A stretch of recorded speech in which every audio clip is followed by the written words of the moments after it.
السلام علیکم دوستو، کیسے ہیں آپ؟ امید کرتا ہوں کہ خیریت سے ہوں گے اور خداوند متعال کی پناہ میں ہوں گے۔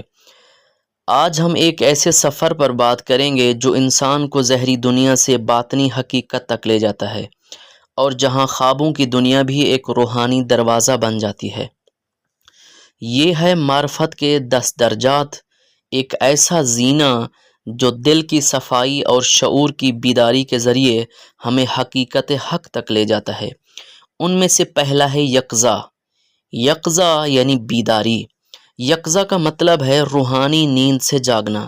جیسے کسی سوئے ہوئے کو ہلایا جائے، ویسے ہی دل کو جھنجھوڑ کر یہ احساس دلانا کہ زندگی صرف کھانے پینے اور دنیا کمانے کا نام نہیں۔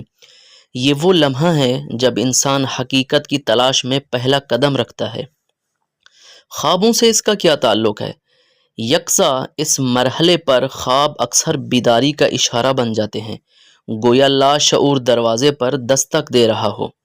دوسرا ہے توبہ یعنی رجوع۔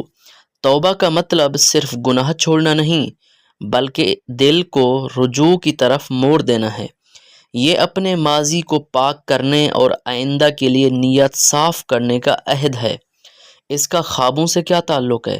بعض اوقات توبہ کی تحریک کسی خواب میں آتی ہے، جیسے کوئی روحانی پیغام یا تنبیہ یعنی وقت سے پہلے ڈرانے کا عمل۔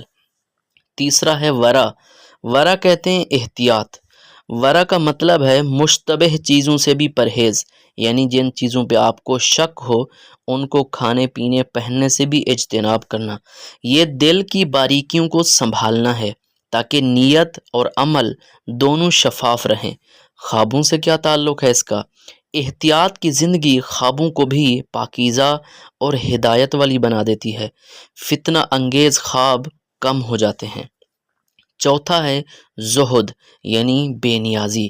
زہد کا مطلب ہے دنیا کی زہری کشش سے دل ہٹانا۔ یہ فقیری کا مطلب نہیں، بلکہ دل کا آزاد ہونا ہے۔ اس کا خوابوں سے تعلق یہ ہے کہ زاہد کے خواب زیادہ تر روحانی مناظر اور حقائق سے جڑے ہوتے ہیں، نہ کہ دنیاوی خواہشات سے۔ پانچواں ہے صبر یعنی ثابت قدمی۔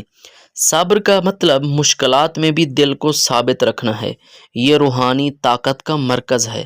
اس کا خواب سے یہ تعلق ہے کہ صبر کرنے والا اکثر خواب میں بشارت اور خوشخبری دیکھتا ہے جو اس کے حوصلے کو مزید بڑھاتا ہے۔ چھٹا ہے شکر یعنی قدردانی۔ شکر صرف زبان سے الحمدللہ کہنا نہیں، بلکہ دل سے ہر حال میں خوش رہنا ہے۔ خوابوں سے اس کا تعلق یہ ہے کہ شکر گزار انسان کے خواب زیادہ روشن، خوشگوار اور تسلی بخش ہوتے ہیں۔ ساتواں ہے رضا یعنی خوشنودی۔ رضا کا مطلب ہے کہ اللہ کی تقدیر پر مکمل خوشی اور اطمینان۔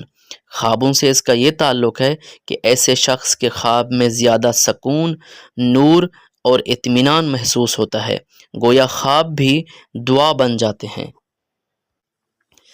میرا نام بھی رضا ہے یعنی رضا عسکری۔ اگر آپ ہمیں اس ویڈیو کے نیچے 5 کمنٹ کرتے ہیں، چاہے آپ کا جو دل کرتا ہے لکھیں، 5 کمنٹ کرتے ہیں اور 5 ویڈیو کو واچ کرتے ہیں اور اس کا سکرین شاٹ آپ ہمیں واٹس اپ کرتے ہیں، تو یہ آفر ہے کہ ہم آپ کو ایک بہترین گفٹ دیں گے۔ آپ کے ایڈریس پر پارسل ہو کے آ جائے گا انشاءاللہ۔ لیکن یہ خیال رہے کہ اس گفٹ کی یہ جو آفر ہے صرف 20 اگست تک ہے، یعنی ان 10 دنوں کے اندر انشاءاللہ آپ نے وہ کمنٹ کرنے ہیں اور ہمارے واٹس اپ پر آپ نے وہ 5 جو ویڈیو آپ نے واچ کی ہیں اس کا سکرین شاٹ سینڈ کرنا ہے۔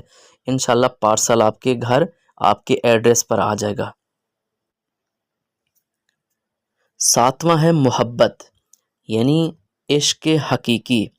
یہ مرحلہ عشق الہی کا ہے، جہاں دل ہر شے میں محبوب کا جلوہ دیکھتا ہے۔ خوابوں سے اس کا کیا تعلق ہے؟ محبت والے خواب میں جمالیاتی مناظر، خوشبوئیں اور نورانی ملاقاتیں زیادہ ہوتی ہیں۔ نامہ درجہ معرفت یہ ہے خود معرفت یعنی پہچان۔ یہ وہ مقام ہے جہاں حقیقت کی گہری پہچان نصیب ہوتی ہے، پردے اٹھتے ہیں اور حقائق عیاں ہو جاتے ہیں۔ خوابوں سے اس کا یہ تعلق ہے کہ یہاں خواب اکثر مکاشفے کی صورت اختیار کر لیتے ہیں۔ مکاشفہ یعنی انسان اپنی آنکھوں سے اور کانوں سے ظاہری طور پر دیکھ رہا ہوتا ہے، البتہ عالم رویا میں، یعنی خواب میں بھی ایسے بیدار ہوتا ہے جیسے عام حالت میں بیدار ہوتا ہے۔ گویا دل اور عالم خواب کا پردہ درمیان سے ہٹ جاتا ہے۔ 10واں درجہ معرفت یہ ہے کہ فنا اور بقا۔ فنا کا مطلب ہے کہ اپنی ذات کو مٹا کر اللہ کی ذات میں گم ہو جانا، اور بقا کا مطلب ہے کہ اللہ کی رضا سے دوبارہ دنیا میں اس کے رنگ میں جینا۔ اس کا خوابوں سے یہ تعلق ہے کہ اس مقام پر خواب اور بیداری ایک ہو جاتے ہیں۔ انسان کا دل ہر لمحے یقظہ میں تبدیل ہو جاتا ہے۔ یقظہ یعنی بیداری، جو سب سے پہلا معرفت کا درجہ ہے، یعنی پہلا معرفت کا درجہ آخری معرفت کے درجے کے ساتھ ملتا جلتا ہے۔ یہ وہ 10 مراحل معرفت خداوندی ہیں جو ہر انسان کے پاس ہونا چاہیے۔ جو بھی انسان اسلام کو تسلیم کرتا ہے وہ ان 10 درجات معرفت کا حامل ہو سکتا ہے۔ یہ 10 درجات صرف کتابی معلومات نہیں بلکہ دل کی سیڑھیاں ہیں۔ جیسے جیسے آپ ان پر چڑھتے ہیں، خوابوں کی دنیا آپ کے لیے ایک ہدایت کا میدان بن جاتی ہے۔ وہاں آپ کو اشارے، بشارتیں اور محبت کے پیغام ملتے ہیں۔ اگر آپ چاہتے ہیں کہ آپ کے خواب بھی نورانی اور معنی خیز ہوں تو دل کے آئینے کو ان درجات سے صاف کریں، پھر دیکھیں کہ خواب میں حقیقت کیسے بنتی ہے۔ انشاءاللہ میں امید کرتا ہوں کہ آپ 5 کمنٹ کریں گے اور 5 ویڈیو واچ کریں گے اور اسکرین شاٹ ہمیں سینڈ کریں گے، تو انشاءاللہ ہم آپ کو ایک اچھا سا گفٹ دیں گے، وہ بھی 10 اگست سے 20 اگست تک۔ اگر آپ کو کوئی خواب آتا ہے تو آپ ہمیں کمنٹ کریں، انشاءاللہ ہم آپ کے خواب کی جو تعبیر ہے وہ اچھے اور احسن انداز میں دیں گے۔ والسلام علیکم ورحمۃ اللہ۔